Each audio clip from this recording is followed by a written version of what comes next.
Welcome to the Copperfield Electric Podcast. Imagine walking up your own driveway at night. The moon is, hidden behind clouds. The street lamps are dim. And your brain is just subconsciously registering every single dark shadow along the path as a potential threat. Exactly. You are essentially navigating a minefield by memory. You're bracing yourself against the invisible, hoping you don't twist an ankle on a stray sprinkler head or brush up against something worse. Yeah, it's an incredibly common scenario. People will spend, thousands of dollars and months of agonizing over the perfect kitchen backsplash. Oh, yeah, or the exact shade of hardwood flooring. Right, but then they leave the primary transition space of their home, which is the path leading to their front door, completely in the dark. Which is wild when you think about it. Yeah. So today we're taking a custom-tailored deep dive into a topic that sits right at the intersection of aesthetics, physical safety, and home security. It's a surprisingly deep topic, honestly. It really is. We're looking at the true mechanics of how to illuminate your outdoor walkways. We're pulling from some excellent design principles outlined in an article by Renee Hernandez from May 1st, 2026, and we're applying the professional framework of Copperfield Electric. They're a premier electrical contractor based in Southern California. Yeah, and the overarching theme here is that outdoor lighting is not just, a decorative afterthought. It is an actual environmental modification. So like changing the space entirely. Exactly. When you change the lighting of a space, you dramatically alter how humans experience that space, both biologically and psychologically. Let's start with the biology part, because the safety aspect of this is massive. I mean, a poorly lit walkway is obviously a trip hazard. Right. But it's more than just, I can't see the garden hose.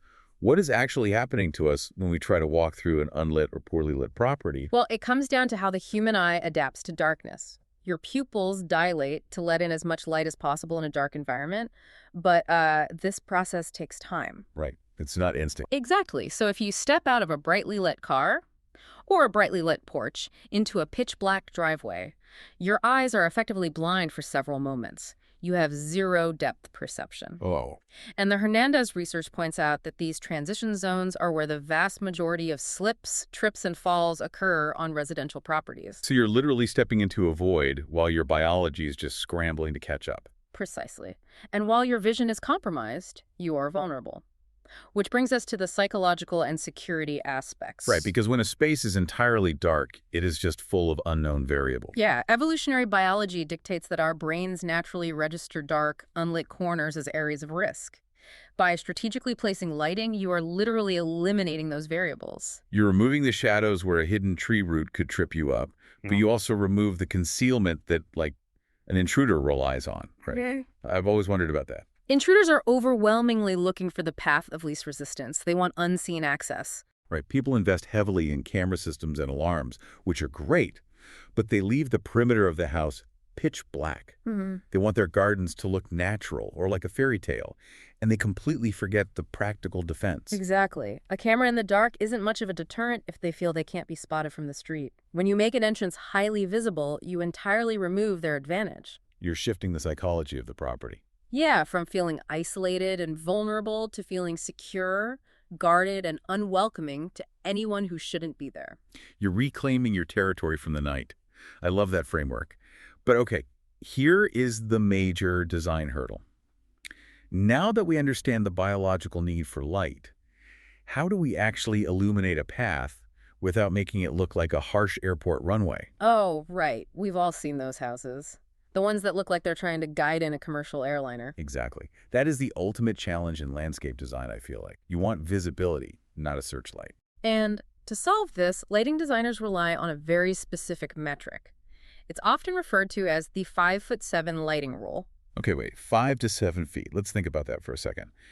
If I have a 50-foot walkway from the sidewalk to my porch, installing a fixture every 5 to 7 feet means I'm putting in, 10 separate lights? Yes, that's correct. That sounds like a massive amount of fixtures. Aren't you just risking overlighting the path and creating a blinding runway of glare at that point?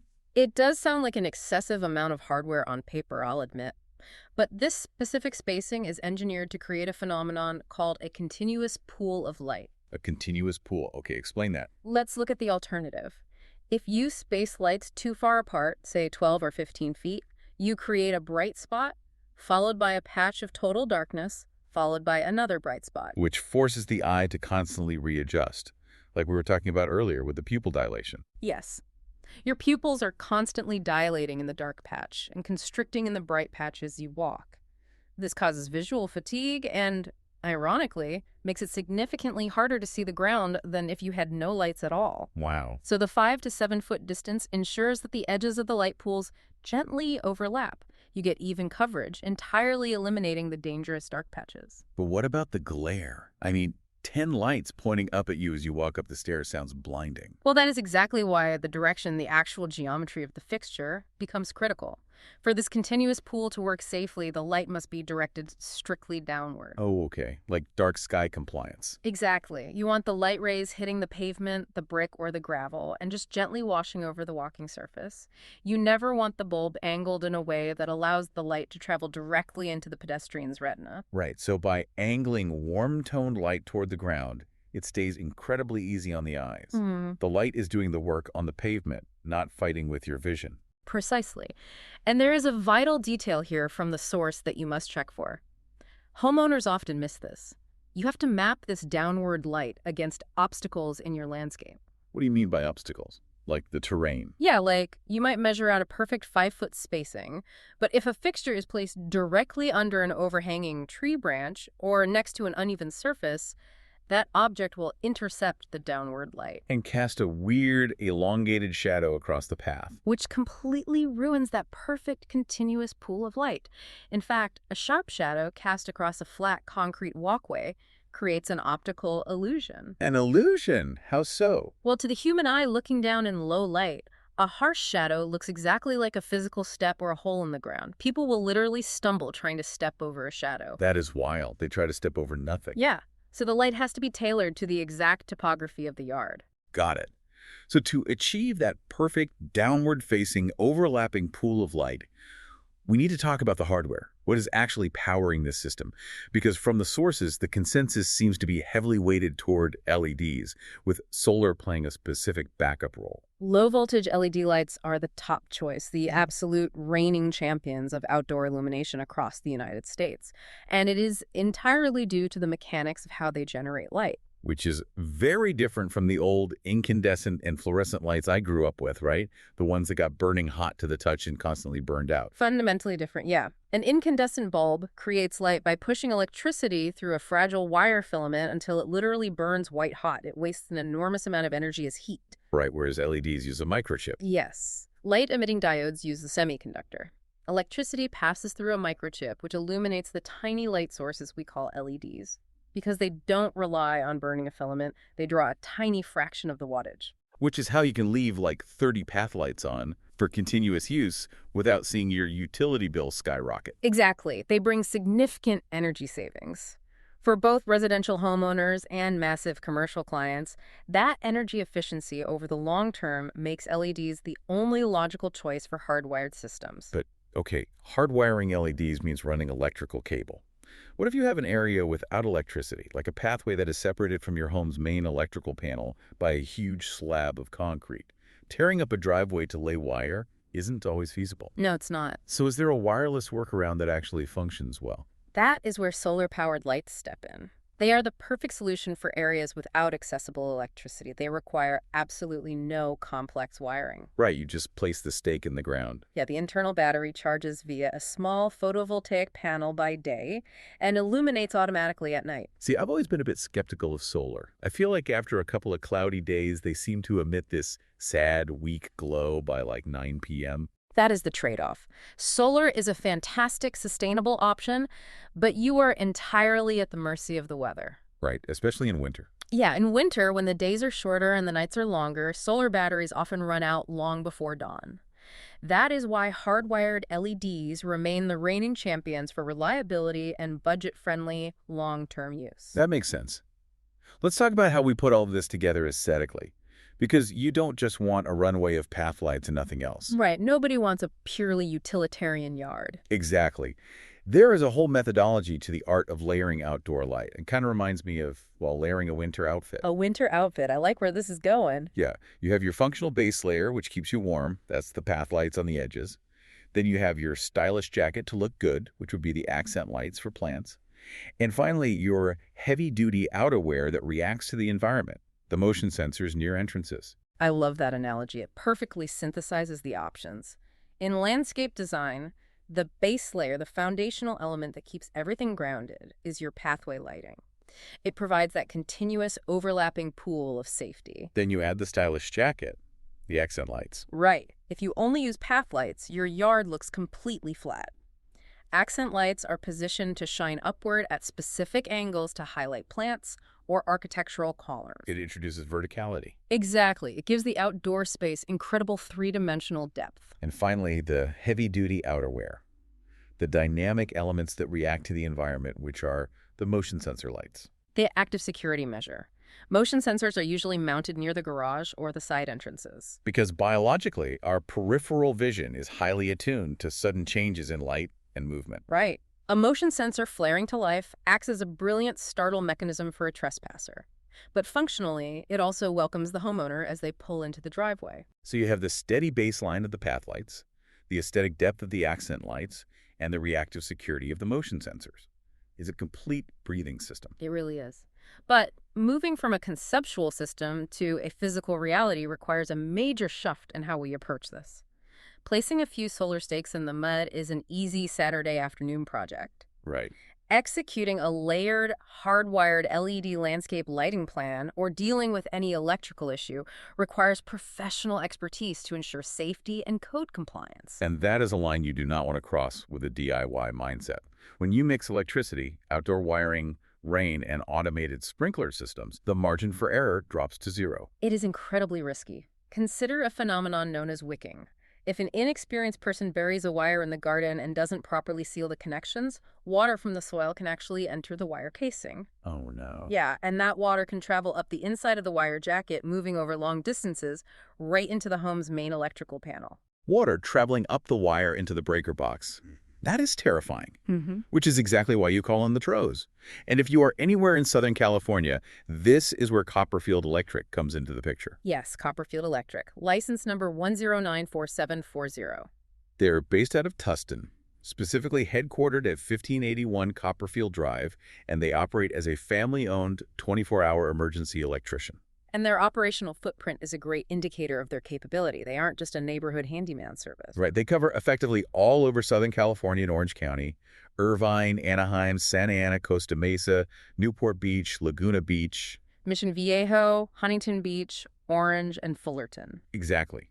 Whether you have a residential property or a commercial space, they have the logistical reach to handle it. And they offer a massive range of services beyond just outdoor lighting. They really do. When you hire a contractor that regularly wires entire retail stores, healthcare facilities, schools, and warehouse electrical systems, they possess a deep structural understanding of electrical engineering. And residential stuff, too. EV charger installations for residential and commercial, new construction wiring, including ADUs, panel upgrades, troubleshooting, home safety outlets. It's extensive. Well, they have to understand load balancing. Adding an extensive hardwired landscape lighting system adds a new continuous load to your electrical panel. And when you pair that with modern home demands... Right. You've got an ADU, an EV charger pulling serious power. It makes me think of a home's electrical panel like a plumbing system. If your house was built 30 years ago, the main panel was designed to handle a certain flow of electricity. If you suddenly add an EV charger, an ADU, and a robust landscape lighting grid, you're trying to push a fire hose volume of water through an old bathroom pipe. That is a perfect way to visualize it. The system will eventually fail, and electrical failure equals fire risk. This is why panel upgrades and proper troubleshooting are critical core services for Copperfield. They can assess the total load of your home and ensure the infrastructure can actually support your new lighting safely. They also emphasize their core values that bring incredible peace of mind to the listener. Absolutely. They have a 100% satisfaction guarantee, affordable pricing, and all their technicians are background checked, licensed, and insured. But there's a specific phrase they use that I love: honest diagnostics. Yes. Honest diagnostics means they only fix a problem if it truly exists. That phrase connects directly to the listener's wallet. It is very easy to exploit a customer's lack of electrical knowledge. Let's say an entire zone of your outdoor lighting starts flickering. Okay. An inexperienced or dishonest electrician might misdiagnose that, or claim to misdiagnose it, as a massive failure requiring you to replace the entire exterior subpanel. Which would cost thousands of dollars. Exactly. An honest diagnostician will trace the circuit and find that in reality, it is simply a faulty ground wire in a single junction box under a bush. A trained technician from Copperfield finds that, secures the connection, and solves the problem for a fraction of the cost. Proper troubleshooting of a home saves money in the long run. It's the difference between replacing the engine and tightening a belt. You've got enough worries, let them take care of the lights. Not to mention how amazing it is they have a 247 emergency line. Very true. I mean, you can reach them at 626-622-9694 anytime, because power outages and electrical failures never happen conveniently during business hours. Knowing you have vetted professionals ready to deploy at any hour is a massive safety net. By consulting trusted local professionals like Copperfield Electric, Orange County residents can get a customized, expertly mapped out lighting plan. One that adheres to the 5'7" rule. Exactly. And safely layers LEDs and motion sensors without overloading your panel. It demonstrably enhances property value. Let's briefly recap the journey we've taken today. We've learned the importance of continuous visibility to prevent trips and deter intruders. We explored the magic of the 5'7" spacing rule to create that overlapping pool of light. We talked about the efficiency of LEDs, the art of layered lighting, and exactly who to call in Orange County Copperfield Electric to safely bring it all to life. And I'd like to leave you with a final thought to mull over. Tonight, when you walk up to your front door, take a moment to look closely at the shadows along your path. What are those shadows hiding, and how might a simple, strategic shift in lighting completely change the way you and your guests perceive the safety and warmth of your home? That is a profound lens to look through. Thank you so much for joining us on this deep dive. We hope you walk away feeling a little more enlightened and keep looking for those bright ideas. Always stay curious.